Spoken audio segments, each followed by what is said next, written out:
ko doon digal daal dama koy wax balaa génnati na dem sangu géej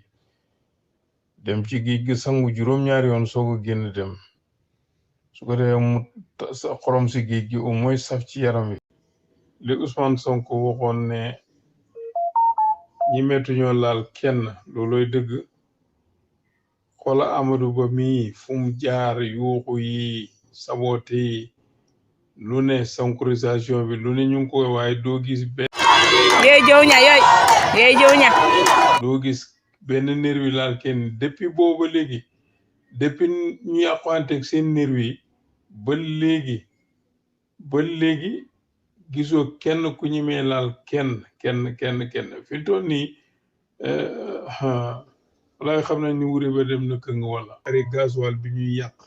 xale réew mi oto ay 4x4 ay wiidu oto yu kenn xamul num toll topp Amadou moom mii nga xam ne amaloon ñu benn njëriñ di jël suñu gasoil di yàq suñu xaalis ci réew non mais dëgg nit ku am gàcce man dëgg ci waa APR rek laa ko gisee nit ñoo xam ne gàcce kersa dara lii lu ko jar ci àdduna mel ni ko amul ndey ak bàyyi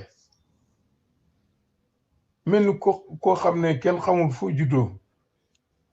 waaye sëñ bi nit day am juddu am dignité am ndey am bàyyi am waajur am kilifa am nekk nit waaye lii lu ko jar ci àdduna man xaw ma ko dara jaru ko ci àdduna